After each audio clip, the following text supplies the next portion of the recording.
鄧紫棋初出道嘅時候，一首《Where Did You Go》紅遍全香港。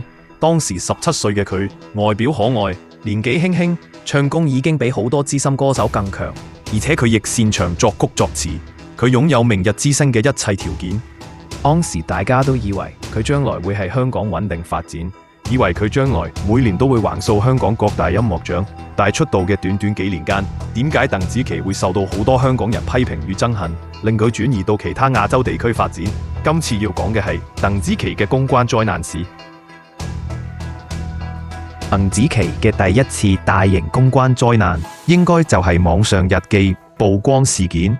係2011年，有網民貼出鄧紫棋中學時期嘅網上日記，日記入邊有大量批評唔同藝人嘅言論，當中批評包括質疑點解林峰同吳卓羲跳同一隻舞，認為吳卓羲跳得差好多，仲有批評胡杏兒樣貌同演技。胡杏兒係電視劇《肥田喜事》嘅角色，鄧紫棋認為佢拎唔到視后，非常合理。另外，鄧紫棋亦表示自己唔中意鄧麗欣，認為佢唱功差。除咗批評藝人，佢仲有責罵自己嘅屋企人，例如不滿母親要求自己表演完之後就即刻返屋企，亦表示討厭母親成日叫自己做功課同唔好傾電話。另外，日記入面有佢同男友嘅生活合照。佢嘅日記成日寫英文，以香港初中生嚟講，鄧紫棋嘅英文非常好。不過佢係日記表示佢係小測成績試過唔合格。由此可見，雖然鄧紫棋會考分數高，但應該平時並非成日溫書嘅人。佢喺日記亦有提到自己係學界唱歌比賽贏咗冠軍，旋律同埋作詞都係自己寫。從佢嘅語氣可見，當時鄧紫棋為自己音樂才華感到高興同自賞。的確，佢當時嘅成功的確好勁。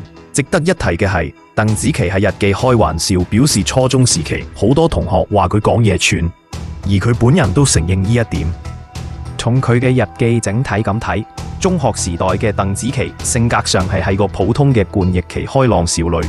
不過日記內容咁豐富，難免會日後俾記者大做話題。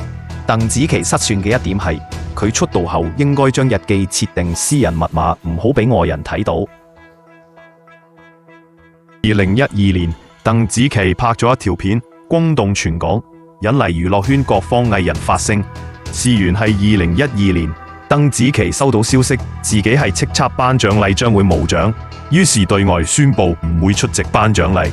鄧紫棋向記者表示，商台不鼓勵歌手言行不一致，頒獎標準不透明，並表示唔會為討好電台而做音樂。後嚟仲拍咗條片，表示香港嘅頒獎禮已經變質。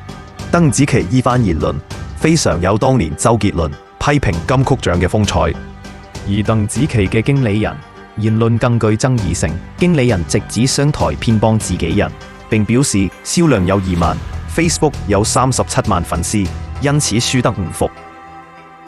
鄧紫棋對於叱咤嘅言論引起好多 DJ 同歌手批評或勸說，例如小爺尖叫佢唔中意就唔好參加頒獎禮，犀利妹認為鄧紫棋太國際化，應該衝出香港。藍奕邦試圖教導鄧紫棋要飲水思源，並以自己等咗8年先有冠軍歌作為榜樣。何韻詩更搬出師傅梅艷芳嘅教誨，希望鄧紫棋可以謙虛同腳踏實地。另一方面，亦有好多歌星支持鄧紫棋，例如側田質疑近10年頒獎禮好多都唔係真正嘅金曲，並指出自己嘅名歌命硬，即使無獎都係好歌。側田認為網上音樂平台先係最公平，而古巨基表示頒獎典禮只係人哋嘅 party。呢啲歌手都異口同聲認為鄧紫棋喺音樂上非常出色。喺網民方面，當時 Facebook 上大多數網民係批評鄧紫棋，語調甚為激烈。呢次事件令鄧紫棋多咗好多憎恨者。2013年1月，叱咤事件嘅1個月之後，鄧紫棋得罪咗一位樂壇前輩，甄妮公開批評鄧紫棋唔向佢打招呼。佢表示曾經同鄧紫棋出席同一個活動，當時佢哋企埋一齊，但係鄧紫棋並冇同佢打招呼。甄妮事後直指鄧紫棋直行直過，目中無人，冇家教，冇教養，冇禮貌。甄妮仲話唔會想同鄧紫棋合作。鄧紫棋得知甄妮批評佢之後，就係微博向對方道歉。當時鄧紫棋話幾年前開演唱會曾經邀請甄妮做嘉賓，但係對方冇回應，所以嗰日一齊出席活動嗰陣，鄧紫棋感到好緊張，又見到甄妮同幾個人傾緊偈，唔敢插嘴打招呼。之後甄妮透過發言人不接受鄧紫棋嘅道歉，更話對方講大話，當日自己冇其他人喺身邊。鄧紫棋如果想打招呼，根本唔需要1秒時間。另外，甄妮表示自己幾年前冇拒絕做鄧紫棋嘉賓，反指商討過程對方突然冇回應。依次打招呼事件，可見年代價值觀差別。活躍於70年代嘅香港人，好多都認為唔打招呼係冇禮貌。例如家燕媽媽表示自己成日教自己嘅學生入到電視台見到前輩要叫人。至於90後嗰代，好多都認為唔打招呼不代表冇禮貌，只代表大家唔好交流。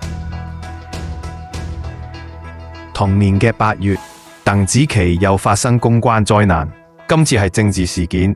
鄧紫棋公開發布咗一篇支持梁振英特首嘅文，文中表示特首嘅工作唔易做，當中有太多考慮因素，認為市民無必要猛烈批評特首。鄧紫棋將自己同特首嘅境況串連一齊，佢話自己做音樂都好多嘢考慮，所以理解特首嘅難處。